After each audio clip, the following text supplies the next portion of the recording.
Bendito hermano, bendita hermana en Cristo Jesús, bendito pueblo de Dios, bienvenidos a una enseñanza más, a los pocos que Dios nos ha permitido y nos sigue permitiendo estas benditas riquezas en estos últimos tiempos.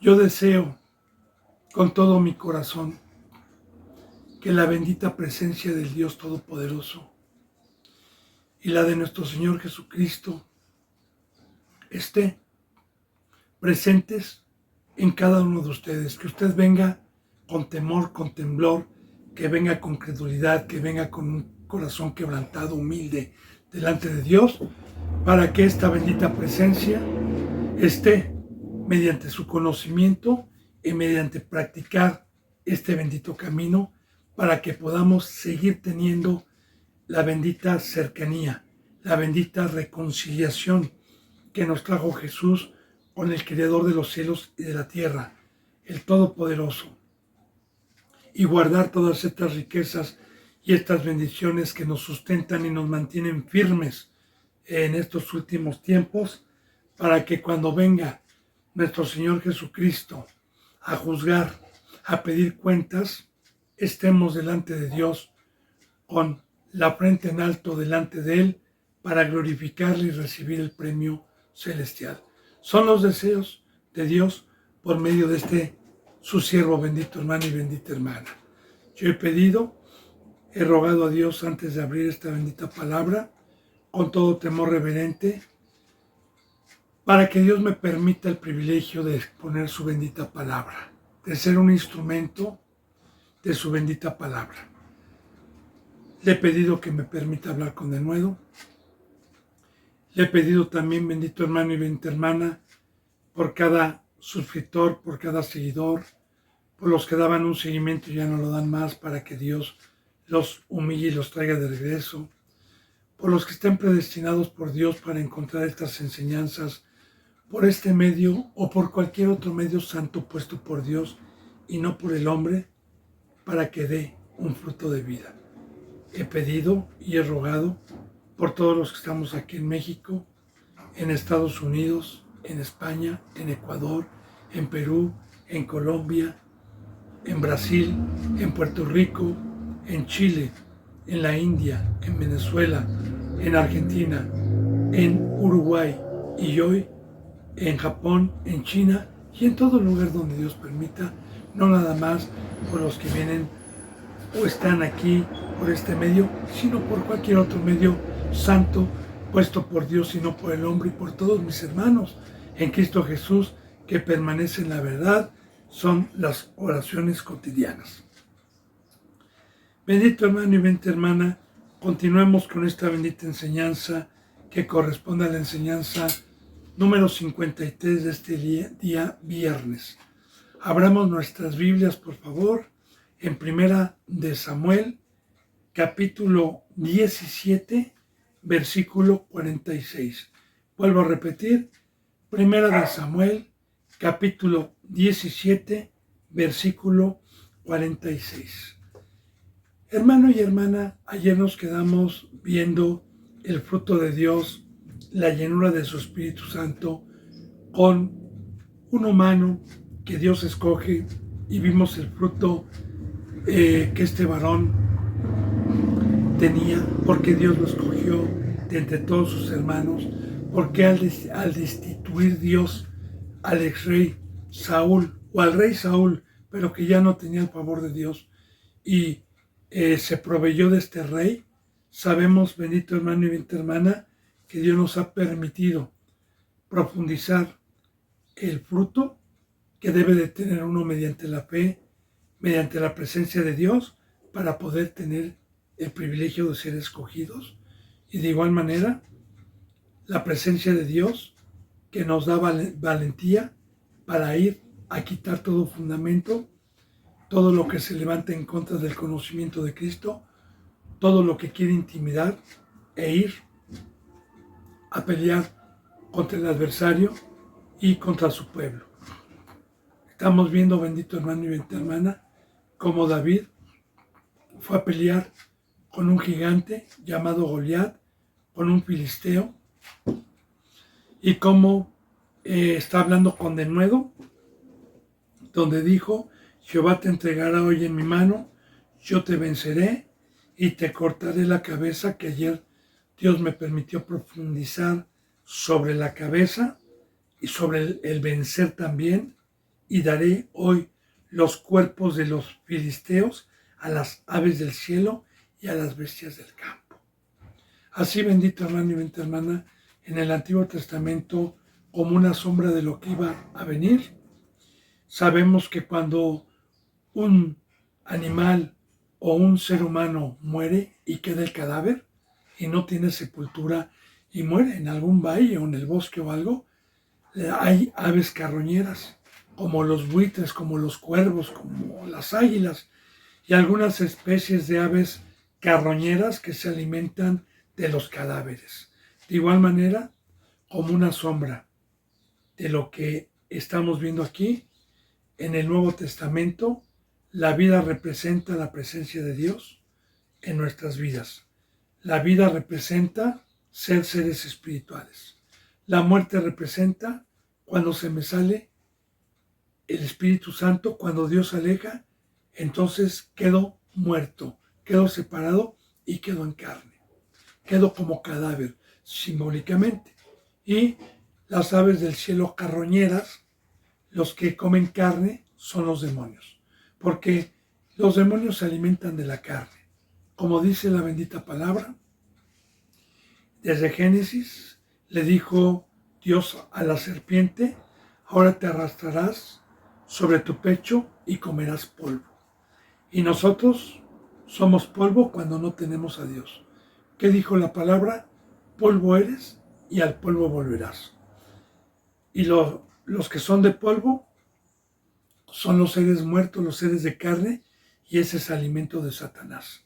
Así que, bendito hermano y bendita hermana, a estas iglesias, a estos que quieren engañar, a estos que Dios nos permite en alguna ocasión hacer frente mediante la presencia de Dios, mediante la sabiduría de Dios, y quitamos todo fundamento, les damos el conocimiento que ellos no son de Dios, que son sinagoga de Satanás, como Cristo Jesús les dijo muchas veces: ustedes no son descendencia de Abraham, ustedes son del diablo, porque las obras de su... Y eso es dejarlos a las aves del cielo. Porque no es que uno tenga el poder para dejar bajo la opresión a un hermano o hermana con Satanás y con los demonios. Pero cuando nosotros sabemos que están en estas congregaciones y están en contra de la cruz de Cristo Jesús y se han vuelto como los fariseos o como los filisteos en este caso, como Dios me ha permitido venir enseñando, entonces nosotros y Dios sabemos primeramente que Dios los deja en carne, los deja bajo el poder del enemigo. Por eso aquí está diciendo: entregaré a las aves del cielo y daré hoy los cuerpos de los filisteos, a las aves del cielo y a las bestias de la tierra, que las bestias son los demonios, los espíritus inmundos, y toda la tierra sabrá que hay Dios en Israel.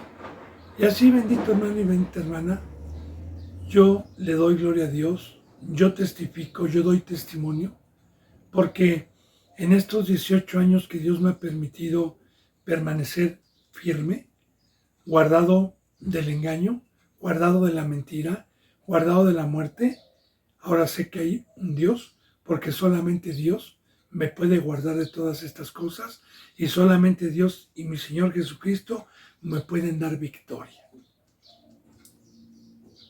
Dice en el versículo 47, y sabrá toda esta congregación que Jehová no salva con espada, con lanza, porque de Jehová es la batalla, y Él os entregará en nuestras manos.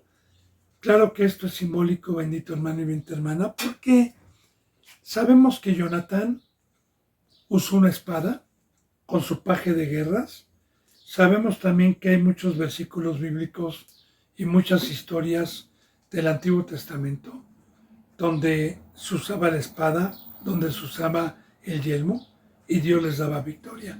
Pero aquí en este versículo que acabamos de leer hay una profecía. De hecho, hay un salmo que está compuesto en una alabanza que dice: no es con espada ni con ejército, mas con su Santo Espíritu. Y este monte se moverá, y estos montes se moverán, y no es con espada, ni con ejército, ni con jabalina, porque se acabó el primer pacto que era como una sombra. Ahora, nosotros vamos a la guerra y nosotros podemos vencer a Satanás y a todos sus instrumentos por medio de la presencia de Dios y por medio de las armas espirituales que hoy tenemos. Por eso dice: y sabrá toda esta congregación, hablando del Nuevo Testamento, que Jehová ya nos salva con espada. Ya no es como en el Antiguo Testamento, porque hoy los verdaderos cristianos, yo por ejemplo, si me dan una espada para pelear cuerpo con cuerpo, pues yo no tengo la habilidad, hermano, como lo tenía el primer pueblo de Dios, porque en el primer pueblo de Dios había gente diestra para la batalla, gente que sabía utilizar la espada, que sabía utilizar la honda, que sabía utilizar la jabalina, arqueros diestros, buenos en el pueblo de Dios, como una sombra de lo que iba a venir. Ahora bien, ya no es eso, todo es espiritual, todo es acomodando lo espiritual, todo lo que aconteció en el Antiguo Testamento era una sombra únicamente, una preparación de lo que iba a venir. Así como Dios utilizó estas figuras de guerra, también utilizó la figura de ovejas, de animalitos reales, de pastores apacentando animales, del sacrificio con animales, del maná del cielo, todo como una sombra de lo que iba a venir por fe y de lo que hoy nosotros podemos ver, los que tenemos vista espiritual, los que somos hijos de Dios, los que tenemos su imagen, podemos ver estas cosas que en la carne o en el mundo no se pueden ver. Ahora, hoy está profetizando entonces, bendito hermano y bendita hermana, el Nuevo Testamento, porque hoy también no tenemos lucha contra sangre y carne, sino contra Satanás. Y ya no es con espada, ya no es con yelmo, sino ahora es con el Santo Espíritu de Dios. Dice, no salva, dice, y le dijo David, ¿verdad? Utilizando Dios a David para profetizar esto. Y sabrá toda esta congregación que Jehová no salva con espada y con lanza, porque de Jehová es la batalla. De Jehová es la batalla, por eso se llama Jehová de los ejércitos. Por eso nosotros somos guerreros. Jehová es mi guerrero. Oh, oh, oh, oh. Jehová es mi guerrero. Oh, oh, oh. Y nosotros somos sus escuadrones de guerra el día de hoy, ¿verdad? Jehová, de Jehová es la batalla, y Él os entregará en nuestra mano, y de igual manera.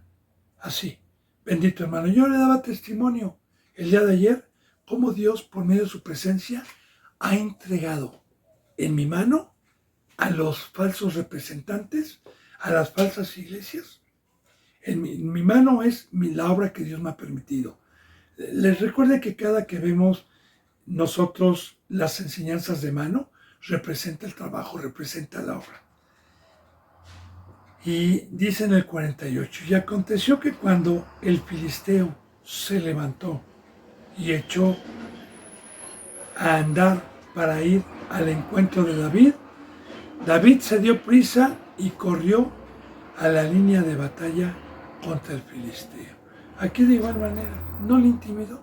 Este gigante se levantó para tratar de intimidar e ir, pero David se dio más prisa y en vez de correr o en vez de esquivarlo, se dio prisa para correr a encontrarlo y a la línea de batalla.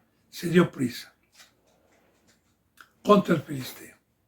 Y metiendo a David su mano en la bolsa, que tenía, que ya vimos donde tenía 5 piedras lisas, que también ya vimos, bendito hermano y bendita hermana, en la enseñanza.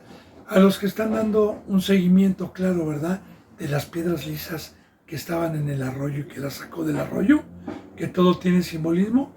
Ok, metiendo la mano David en su bolsa, tomó de allí una piedra, una de las piedras, y la tiró con la honda. Ya le dije lo que era una honda, hermano.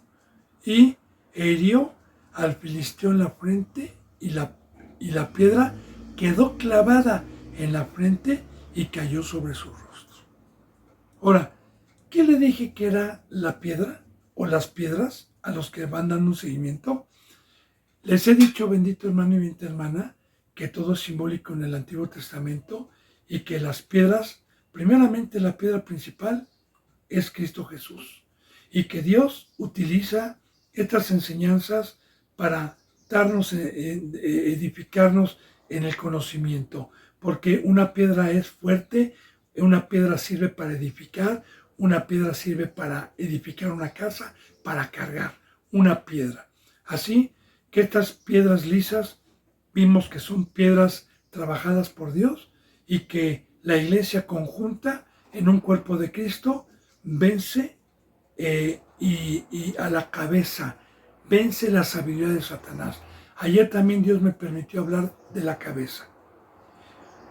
Todo lo que no es el conocimiento de Dios, todo lo que no viene en la Biblia, todo aquel que habla con razonamientos que parecen caminos derechos al hombre y quieren meter también sus razonamientos y mezclarlos con la sabiduría de Dios, eso es la cabeza del Satanás.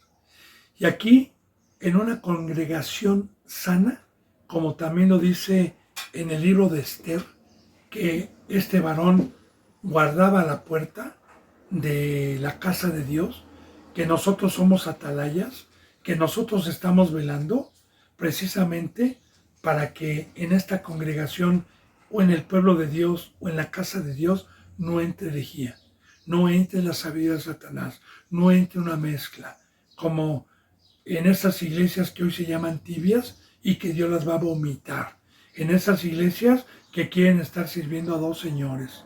¿Por qué? Porque permitieron dejar entrar al enemigo, porque dejaron vivo a Amalek, porque perdonaron lo mejor de su ganado.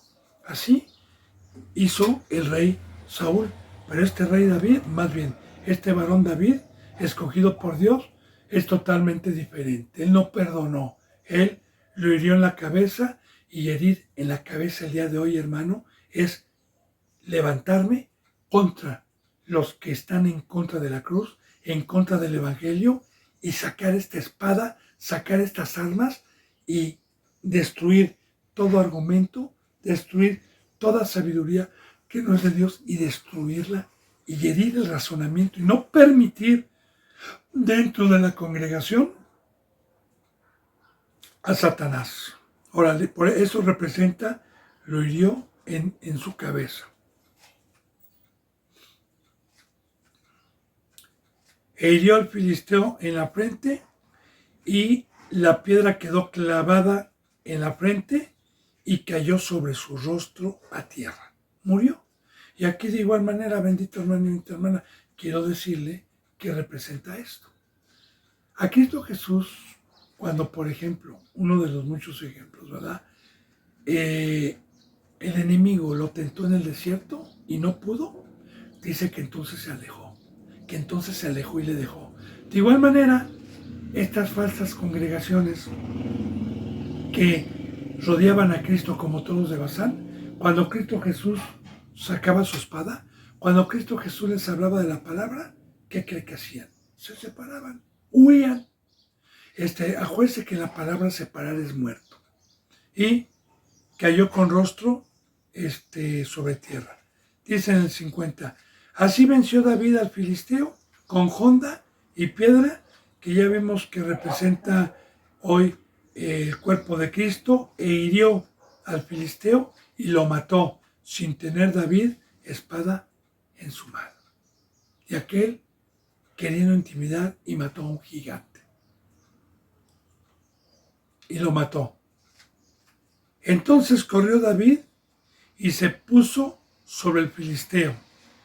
Y tomando la espada de él, del mismo filisteo, y sacándola de su vaina, lo acabó de matar y le cortó con ella la cabeza.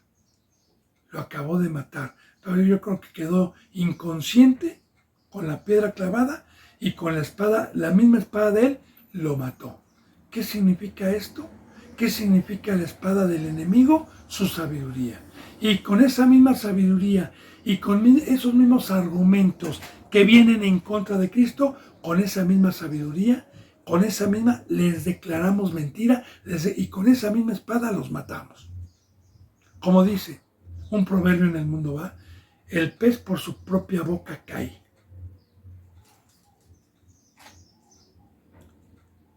Bueno, y corrió sobre el filisteo y tomando la espada de él, la mató y le cortó con ella la cabeza. Recuerde, bendito hermano y bendita hermana, ya vimos el tema de decapitar, el tema de cortar la cabeza. Así como a Juan el Bautista le mandaron cortar la cabeza y descansaron de la palabra y de la exhortación que en su momento Juan les decía lo que era pecado, de igual manera también aquí cortar la cabeza de Satanás es no dejar entrar, vuelvo a repetir lo que ya le dije, ningún razonamiento, ninguna enseñanza que parezcan caminos derechos, que parezcan bonitos y parezcan que son de Dios, pero que no sean de Dios. Dice la bendita palabra, que si alguien habla, hable conforme a las palabras que Dios da. Que si alguien ministra, ministre conforme a su bendita presencia. Así, le vuelvo a repetir, alguna ocasión, bendito hermano y bendita hermana, a mí me dijeron legalista, exagerado, fanático, y me decían que no nada más abriera la Biblia, porque cada que yo iba a contender con alguien que se levantaba en contra, llegaba con mi Biblia, y citaba versículos bíblicos a la persona y se molestaban.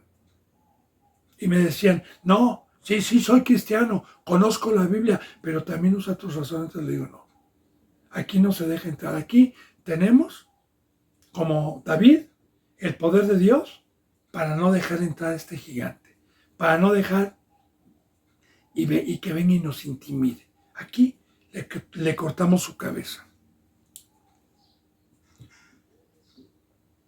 Bueno, y le cortó con ella la cabeza, y cuando los filisteos vieron a su paladín muerto, huyeron. Y claro, no cumplieron, ¿verdad?, con que iban a ser servidores de ellos, sino que se echaron a correr, huyeron. Y porque sabían que Dios estaba con ellos, aunque fueron sirvientes. Ya le dije lo que fue, lo que es servir. De hecho, esto que acabamos de ver, de que vinieron los filisteos y salió Goliat, vinieron a servir al pueblo de Dios, para representar la grandeza de Dios y para que Dios les diera victoria, porque si no hubiera habido un adversario o un enemigo, Dios no hubiera podido mostrar su ungido, no hubiera podido mostrar su poder. Entonces, ese es un servicio.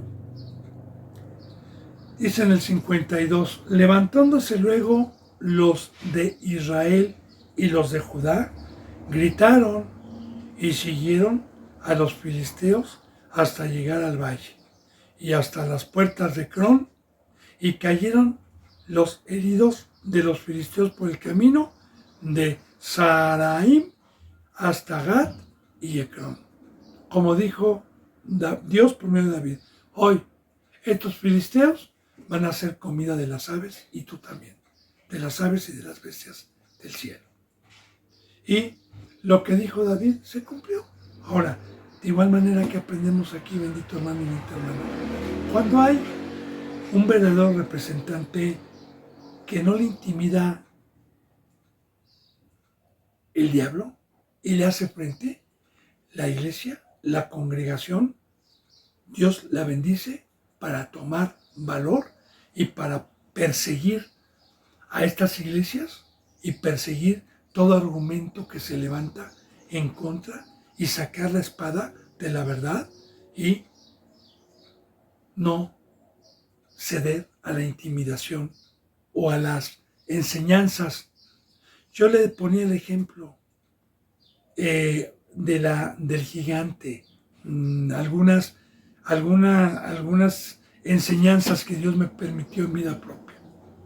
Una de muchas. Cuando Dios me permitió ir alguna ocasión a llevar el Evangelio de la Salvación al estado de Hidalgo, a un lugar que se llamaba El Carmen, bueno, llegó Satanás por medio de una congregación, por medio de un falso representante, como era pura gente humilde, pura gente pobre, que tenía casitas de plástico, chozas, con lo que podían.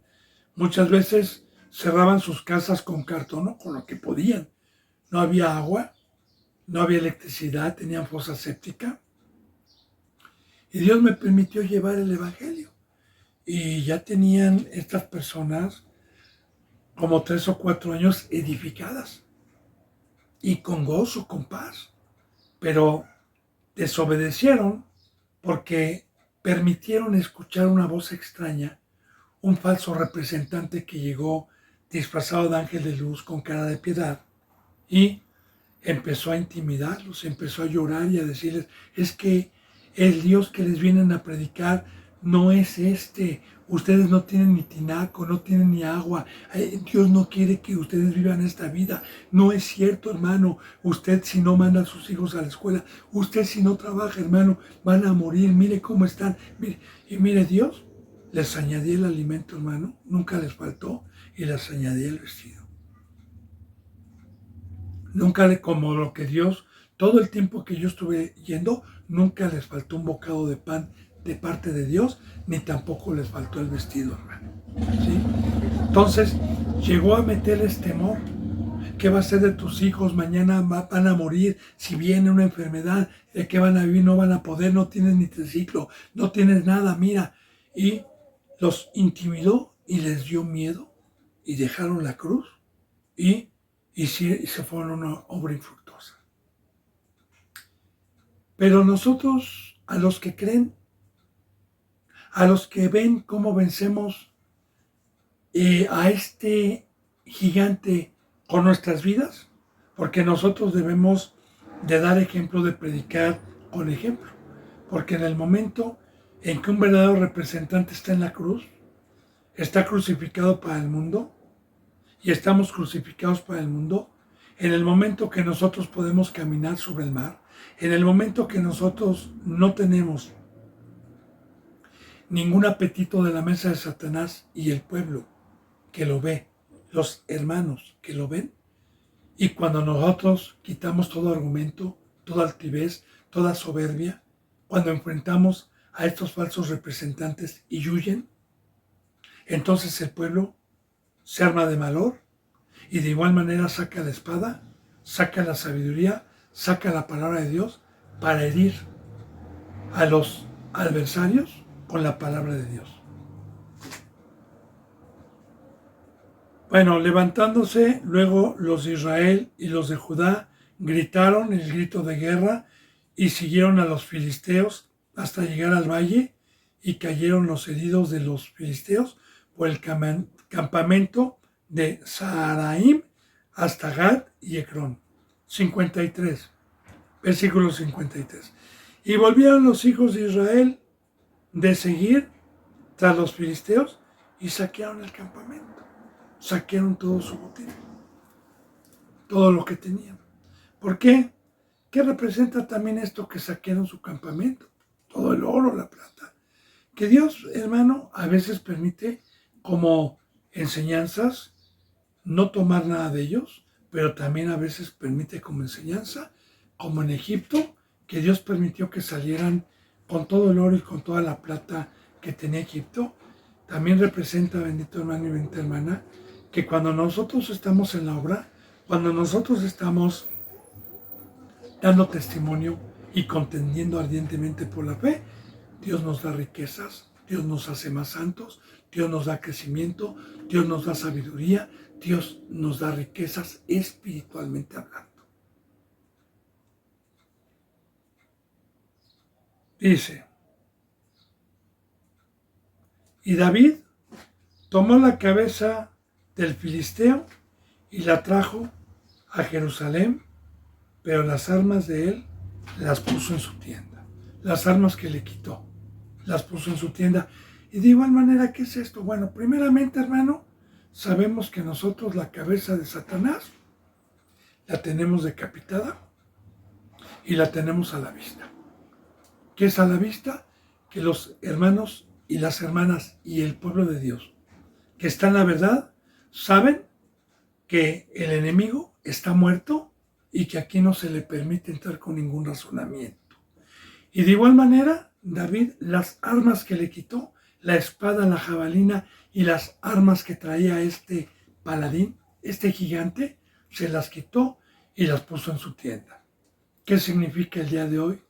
Que nosotros, bendito hermano y bendita hermana, debemos de conocer. Mire, la vida eterna es conocer a Cristo, conocer a Dios, pero también la vida eterna es no desconocer a Satanás. Nosotros tenemos que tener conocimiento del mal y del bien.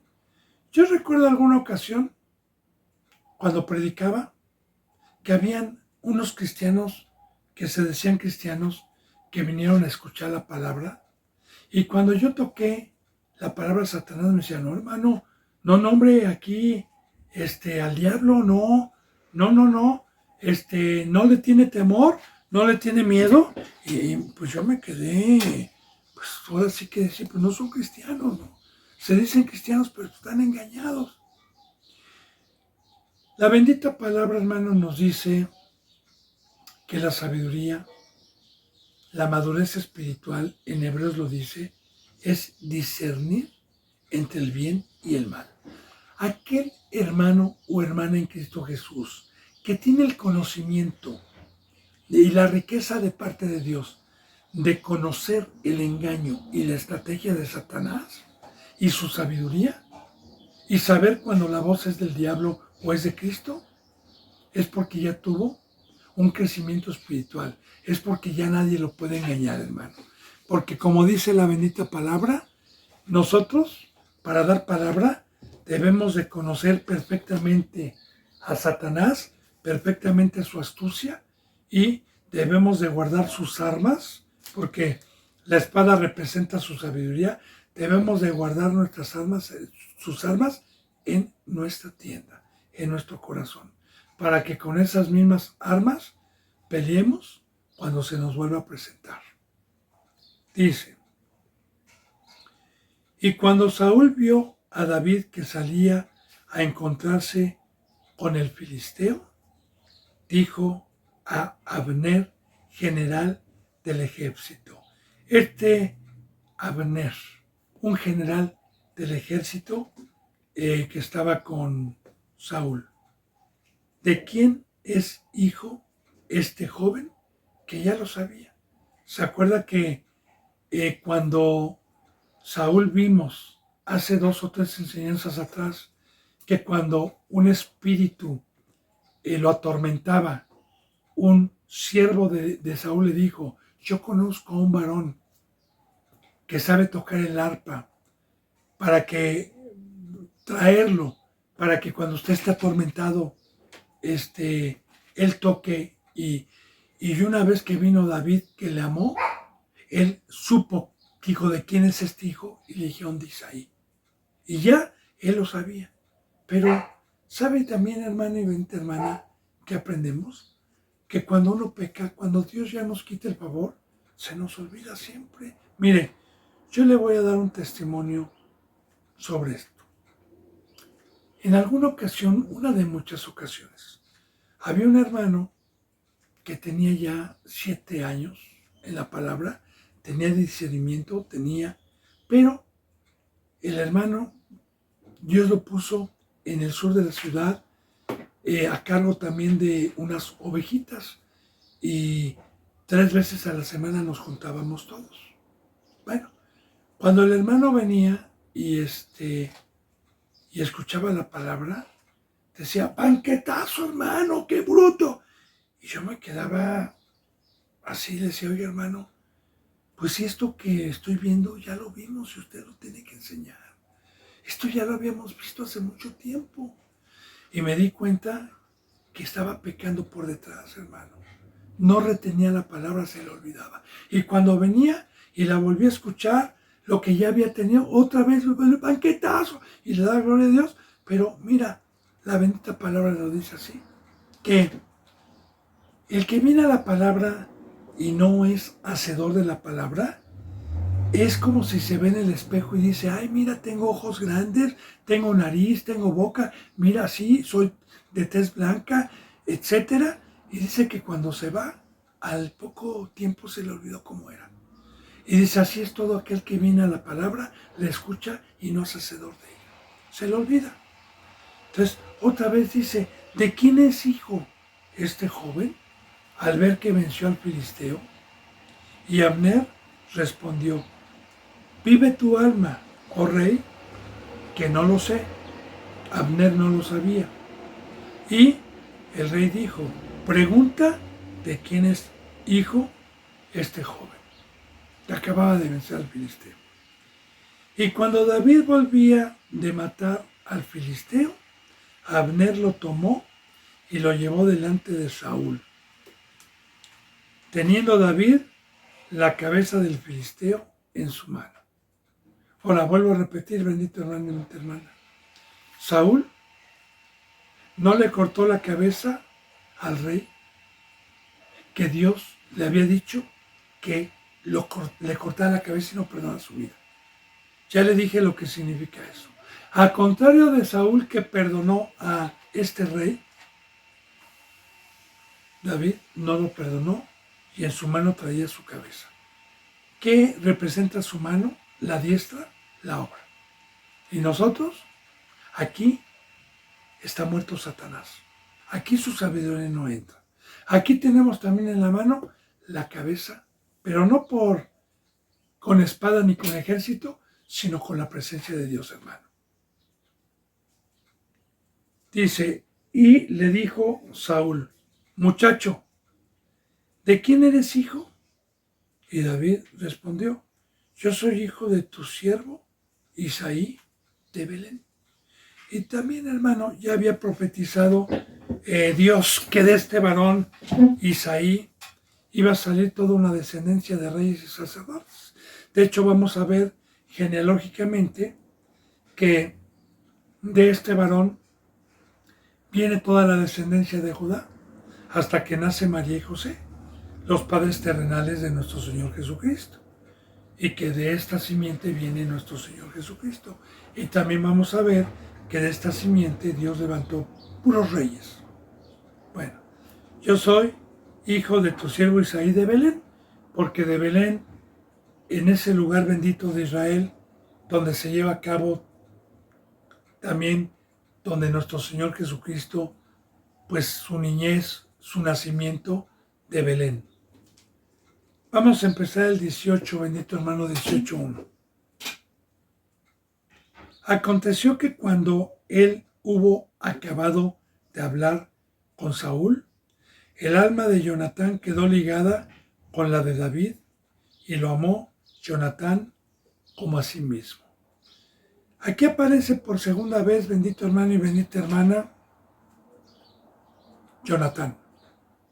Este varón que nos pone de ejemplo en algunas enseñanzas anteriores, que cuando Saúl pecó y estaban el campamento de los filisteos y Saúl no atacaba, ni el pueblo atacaba, Jonatán, su hijo, el mayor, tomó su paje de guerra y fue el que subió peñas y Dios entregó en la mano de Jonatán a este pueblo, fue el que comió miel, fue el que este rey lo quería matar. Entonces, ¿qué aprendimos? Si usted va a dar un seguimiento, ¿qué es lo que aprendemos de Jonatán? Que este varón, como Dios nos lo dio a entender, un hombre prudente, un hombre con temor, un hombre entregado a Dios. Y aquí este versículo que estamos viendo en el 18.1, quiero aprovechar también como testimonio para que darle a usted el conocimiento de las falsas congregaciones que hay el día de hoy, que muchas aceptan homosexuales, lesbianas. No quiere decir que yo no acepte a un homosexual o una lesbiana, pero que venga del mundo, hermano, para que Dios los sane. Pero ya convertidos y ya bautizados, perdóneme, pero esas son cosas muy sucias para Dios, cosas muy inmundas. Y yo llegué a escuchar en una congregación para hablar de los homosexuales que no importa una relación hombre con hombre o mujer con mujer, que lo que importa era lo más importante, el amor. Palabras que pueden engañar, ¿verdad? Palabras que parecen bonitas. El amor. Que si yo amo, no importa, porque Dios es amor. Y que si yo amo, lo importante es un amor genuino, no importando que sea un hombre. Y agarran este versículo para enseñar la homosexualidad.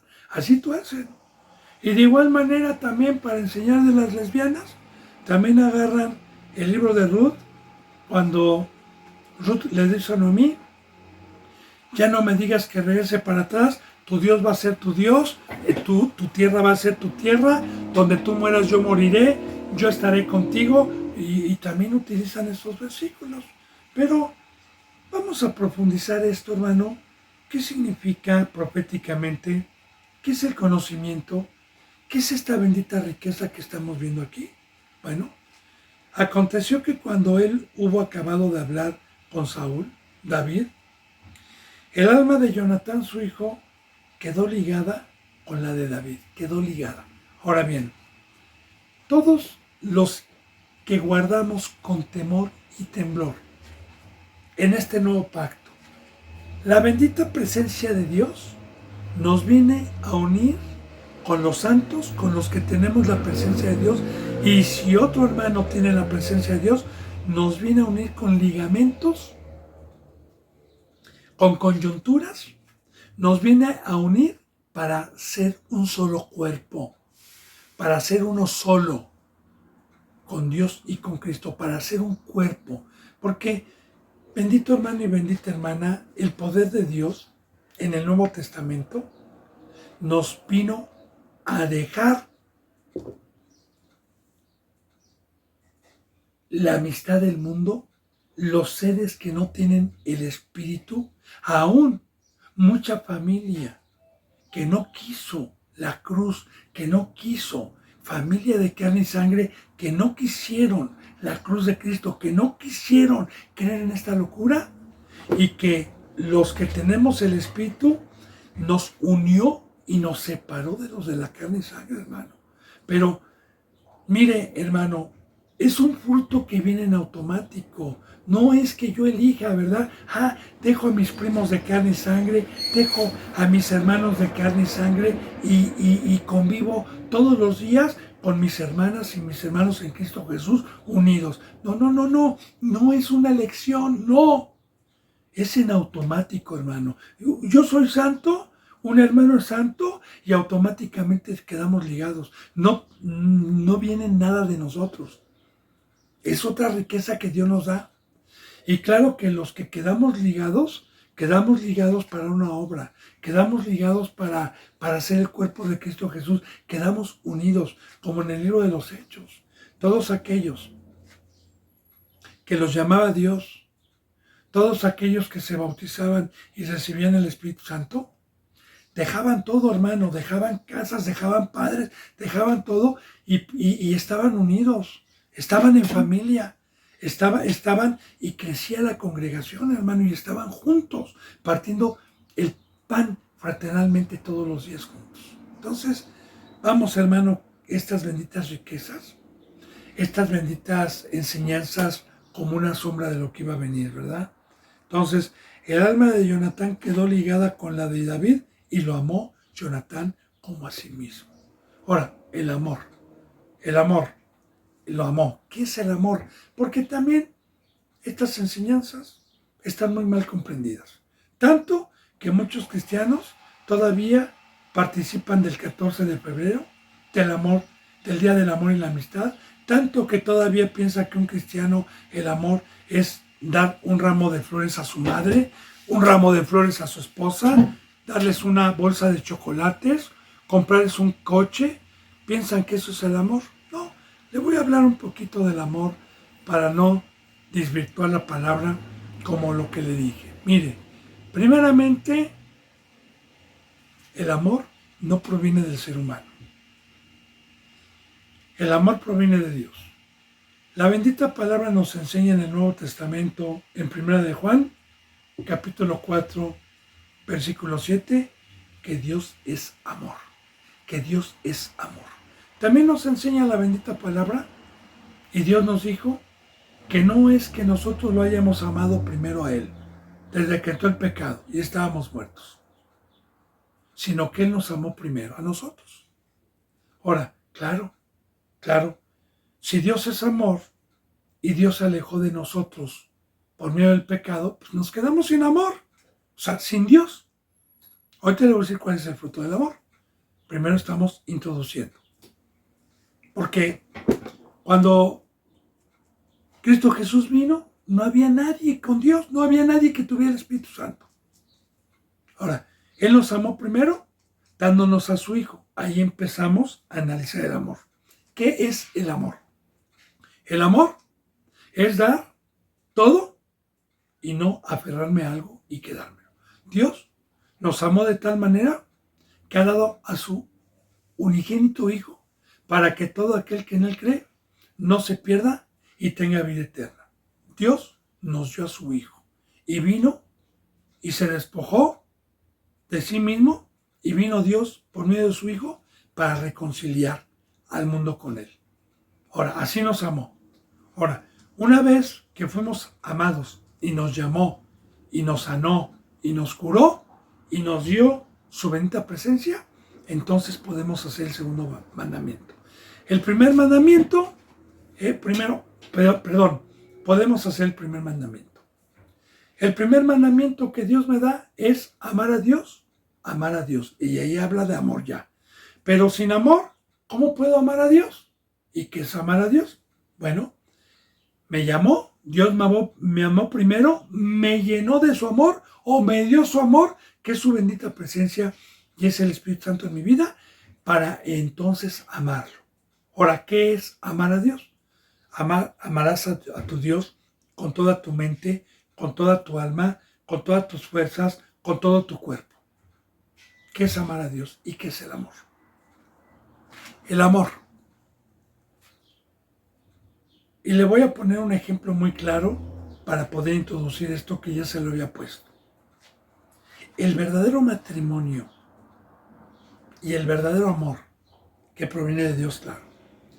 Cuando una persona se enamora y están comprometidos a casarse y los dos aceptan, saben perfectamente bien que si se van a casar, deben de sacrificar toda la vida y todas las costumbres que ellos tienen como solteros y empezar una vida consagrada el uno para el otro y para hacer una familia, una vida totalmente diferente a la que estaban acostumbrados en su solterío. Y el amor es una entrega total a mi pareja, sacrificar lo que me gustaba, los domingos de fútbol, mis amigos, la copita, las fiestas, las amigas, los pasatiempos y consagrar mi vida para sustentarla, para trabajar, para vestirla, para sustentarla, para darle una casa, para ser un buen padre, y ella de igual manera termina con su vida antigua, termina con una vida de soltera y entra a una vida totalmente, porque yo le voy a decir una cosa, hermano, la vida de un verdadero matrimonio a la vida de un soltero es totalmente diferente, no tiene nada que ver. Entonces, ahí empezamos. Si yo voy a amar verdaderamente a mi esposa y me caso, y vienen mis ex amigos, y viene lo que me gustaba, para dejarla, y para irme, y atender a mi esposa un ratito nada más y irme, eso no es amor. Y el amor es decir, no a mis amigos, aléjense, yo ya estoy casado, no a los trabajos que yo tenía, no, no, a nada, no. Porque yo tengo hijos, porque yo tengo una esposa, porque yo tengo una responsabilidad. No, estoy ya sacrificado. Ese es un amor. Ahora, de igual manera, el amar a Dios es que usted elige, ¿verdad? El mundo, los ídolos, o estar al lado de Dios en la oración, en su palabra, en escuchar y en practicar. Usted lo decide. Bendito hermano y usted lo decide. Ahora, amar a Dios con toda tu mente. Amarás a Dios con toda tu mente. ¿Qué es con toda mi mente?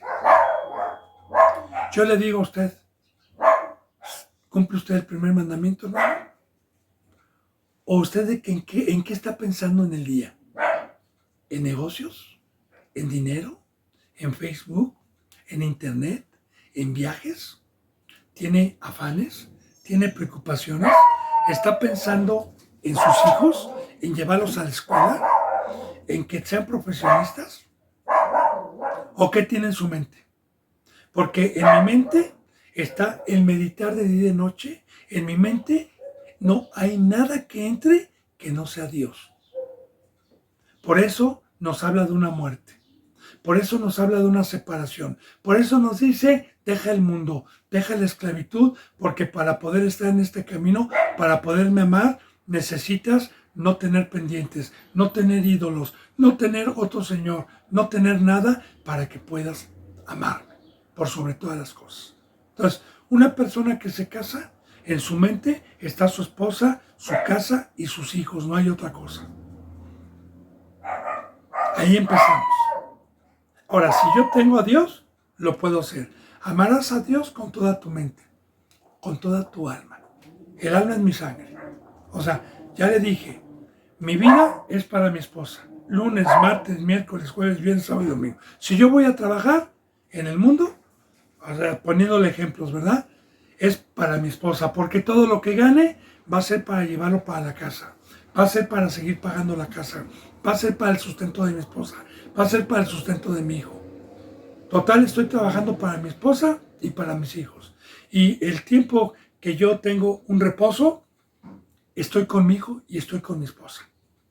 Esa es toda mi alma. De igual manera, mi alma es mi sangre, mi vida. Yo no tengo tiempo para ir a atender al otro Señor, para desatender las cosas de Dios. Y en todo momento, los 365 días del año, estoy amando a Dios con toda mi alma, con toda mi mente y con todas mis fuerzas. También, mi cuerpo me pide engañar e irme con otra mujer, e irme a tomar una copita, e irme con mis amigos un fin de semana. Pero yo tengo una fuerza donde digo no y controlo ese deseo por amor a mi esposa y por amor a mis hijos y digo no. Y golpeo mi cuerpo y lo pongo en servidumbre como paro. Con todas mis fuerzas es que Dios nos ha dado el fuego para poder tener templanza sobre los deseos de la carne y poderlos gobernar. Y poder decir no para no fallar a Dios. Con toda tu mente y con todo tu cuerpo. De igual manera, mi cuerpo es para mi esposa y para mis hijos, no es para otra obra. Así también mis ojos, mis manos y mis pies, fui comprado para que todo mi cuerpo esté en la obra de Dios. Ahora bien, una vez que ya amé a Dios, una vez que fui obediente, una vez que tomé mi cruz, una vez que me tuve el privilegio y la riqueza de ser, o que Dios me diera una forma en sus manos y me dio un tamaño espiritual, entonces tuve el privilegio de poder cumplir con el segundo mandamiento. Una vez que terminé mi ministerio, una vez que Dios me puso como representante, amar a mi prójimo. Amar a mi prójimo. ¿Y qué es ese fruto de amar a mi prójimo? Que es lo que estamos viendo con Jonathan. ¿Qué es ese fruto? Como dijo Cristo Jesús. Y no hay mayor amor que que uno ponga la vida por sus hermanos, por las ovejitas, por sus amigos. No hay mayor amor que que uno ponga la vida. ¿Pero qué es eso, hermano? Bueno, para poder dar yo un fruto de vida, para poder dar testimonio de Dios, para poder dar una verdadera enseñanza, necesito haber renunciado a los ídolos, al mundo y a toda concupiscencia, y necesito una consagración total de tiempo completo para las ovejitas, para mis hermanos. Y amar al prójimo es que cualquier servidor no tenga una doble vida. Amar al prójimo es no pecar. Amar al prójimo es abstenerse de los deseos de la carne. Amar al prójimo es estar crucificado para el mundo y el mundo para mí. Amar al prójimo es dar mi vida todos los días a una congregación y a los hermanos que vienen a buscar. Y de igual manera, amar a mi prójimo, amar a un hermano, a un pastor, a un representante, o como mi hijo me ama a mí ya siendo siervo, es que todos los días estamos en la obra y estamos unidos como cuerpo para la obra. Así es que quedó ligada con la de David, ya le dije, y lo amó Jonatán como a sí mismo. Ahora, como a sí mismo, ¿qué es esto? En 1 de Juan me dice, bendito hermano, que si yo no me amo a mí, primero yo no puedo amar a nadie. ¿Qué es amarme a mí? Con el amor de Dios. Amarme a mí es no pecar, hermano. Es cuidarme. Es cuidar este templo. Es cuidar en todo momento. Amarme es cuidar mi vida.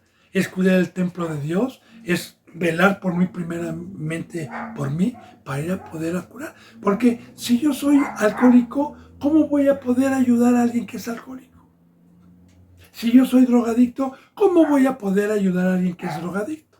Primero me tengo que amar a mí mismo, primero tengo que ir a Oceánica, o tengo que ir a desintoxicarme, o tengo que ir a Alcohólicos Anónimos. Primero tengo que ayudarme a mí, amarme a mí, amar y ver que lo que me está haciendo daño, quitármelo, y una vez que estoy sano, amarme como a mí mismo, me amé, como yo me cuidé, amar a sí mismo a las ovejas.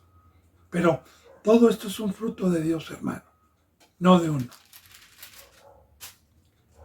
Y Saúl, dice en el 7, y Saúl le tomó aquel día y no le dejó volver a casa de su padre. Como de igual manera ya lo habíamos visto, cuando le tocaba el arpa, este es el fruto de Dios, ya encontraba paz y ya lo había hecho paje, pero lo dejaba ir de vez en cuando a apacentar a las ovejas. Ya no lo dejó ir. Aquí también vemos, bendito hermano y bendita hermana, que una vez que Dios nos prueba, una vez que Dios nos permite esta bendita obra, una vez que nosotros ya vencimos al gigante, una vez que lo ponemos mediante la fe y mediante la presencia de Dios bajo los pies y protegemos al pueblo, entonces viene el segundo bautizo, donde Cristo Jesús ya no nos deja ir, donde Cristo Jesús ya nos crucifica en la cruz y donde tenemos una entrega completa para nuestro Rey. Dice, le tomó aquel día y no lo dejó volver a casa de su padre. Dice en el 3, e hicieron pacto Jonatán y David porque él le amaba como a sí mismo. Ahora, hicieron pacto él y David, Jonatán y David. Y aquí, bendito hermano y bendita hermana, pues sí me va a llevar un rato explicarle, porque tenemos que profundizar lo que es un pacto. Y también debo de profundizar que si nosotros podemos hacer pacto con algún hermano o con Dios, porque a Dios se le conoce como Dios de pactos. Y yo alguna ocasión escuchaba que nosotros no podemos hacer ningún pacto. ¿Cómo no? Lo voy a profundizar mañana.